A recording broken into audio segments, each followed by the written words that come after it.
everyone, I'm Laura Foti. I'm joined today for our second episode of Industry Makers with a very special person, Christina Troitino. She is a contributing writer at Forbes and also in her spare time is a graduate student at the Stanford School of Business. She's written about a lot of companies you've heard of, you've eaten, and I'm really excited to talk to her today. We're actually at Natural Products Expo West, which is one of the largest trade shows in the country. Christina, can you talk a little bit about why this show is so important and who's here? Yes, so this is, real talk, my first time at Expo, which is egregious. But I'm super excited to be here just because it's kind of like the biggest trade show for food of the year. So even though there's natural in the title, pretty much everyone comes to show here. I believe there are about 75,000 attendees, which is saying something because just an average ticket, I believe, is like $1,000 if you're not exhibiting or anything. So a lot of people are really eager to be here, and there's just like a lot of great stuff to check out. From a product development standpoint, this is also the week where a lot of companies choose to drop new products. So not only is it exciting to be here and try a new product for the first time, it's also just a really great like beta testing moment. So big brands will even have products that they ask, like literal like software style, like this is our beta, will you try this out, will you give feedback? So it's cool just to see like people trying to like test those pivots in the market before committing fully. So yeah, it's a really fun time. That's awesome. Yeah. And I didn't mention, but we're actually located, we're in Anaheim. We're right next to Disneyland, and this is arguably the Disneyland of food. Can you talk about some of the trends that you're seeing when it comes to what these companies are putting out in R&D, or what's the next thing that a lot of people are talking about? Yeah, so I think to no one's surprise, plant-based is everywhere, as it should be. I think both small and big brands are really responding to preferences that are changing among consumers. It's been really exciting to see even we're right now sitting more on like the challenger floor where there are smaller brands, more emergent brands doing more innovative things. But you go upstairs and you see these big brands throwing on like plant-based under products that you and I have known for like generations, and they've made no changes, but they're changing their packaging to say like plant-based. So that's been a pretty curious moment. I think probiotics are huge. Even walking upstairs and seeing Kind have a probiotic bar, that's just something you would think about a few years ago, where even up until a couple years ago, people would hear probiotic and be like, oh gosh, like gut stuff, like I don't want to talk about it. Now it's everywhere. And I think the third biggest trend is CBD. There is CBD everywhere.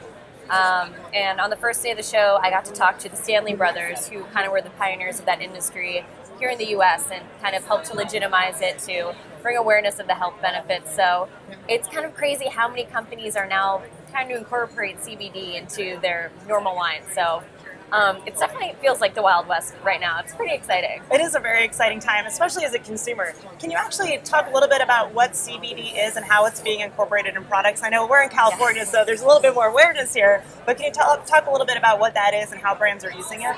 Yeah, so for anyone not familiar, CBD is like the chemical, it's called like cannabinoid. It's the chemical compound that you might find in marijuana that's more associated with kind of body feel, whereas THC is more mental. That's like the extremely high level umbrella explanation of that. You can get much more granular and accurate than that.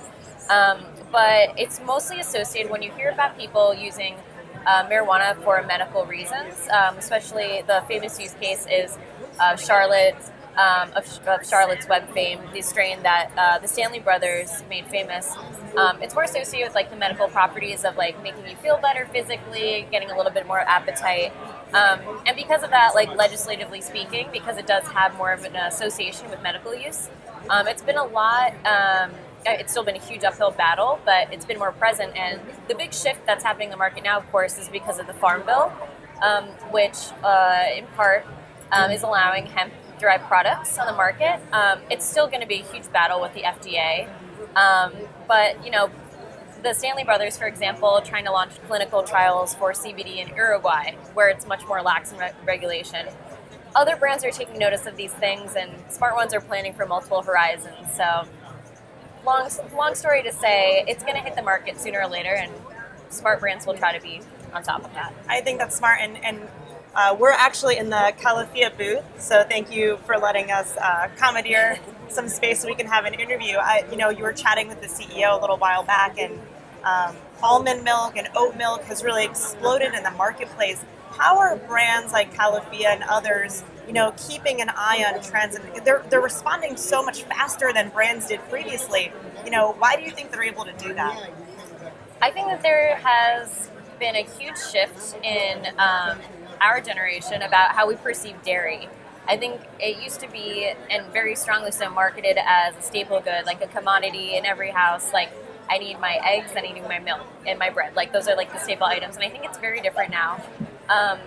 The joke I like to make to basically perfectly summarize the demographic shift is, if you were ever on a date with someone and they ordered a glass of dairy milk, you'd think they're a serial killer. Like, literally, that's how like our generation thinks about it. So brands that are aware of this are smart. They're jumping on that end instead of positioning it as, oh, you don't like milk, this is a perfect substitute. It's more of like, this is just like a new delicious thing that's an option that you can try. And I think these brands are doing a really great job of marketing it as such. So like even a brand like Oatly, their marketing is like very like sarcastic, very like, we're just our own thing. Like we're not like your mom and dad's milk from like the 1950s or whatever. So I think a lot of it at this point is just marketing, and also just being aware of even like the legislation that's been trying to be passed through. So for example, like the Dairy Pride Act, which is trying to go after products that have milk on their label, to prevent them from doing that unless they come from literally, quote unquote, a bovine secretion, which is horrible sounding. But just planning for that horizon and getting a really strong foothold in the market now, and getting those key consumers in early has been really beneficial. And of course, this booth at Expo is like beautiful and has been crowded the whole time. So clearly they have many fans. We are drinking our delicious oat milk lattes. We're highly caffeinated at this show. As you mentioned, there's so many people, 75,000 attendees.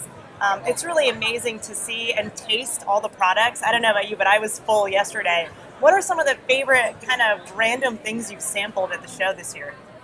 Oh, yeah. There have definitely been some interesting things.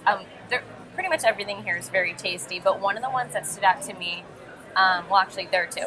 One was, there's bone broth everywhere. I've had so many bone broth tastings, but this one company, they had these tea bags that you could just steep in hot water, and it was basically like bouillon powder, but like in a tea bag. You steep it, and then you have your bone broth cup ready to go. And I was like, that's brilliant. Like, why hasn't someone else done this?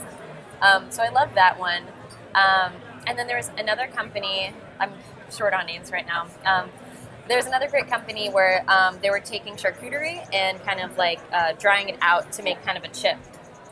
So it's so delicious. They had these like chorizo chips, and it's great. One thing is for sure, your supermarket is only going to get more confusing and have more choices.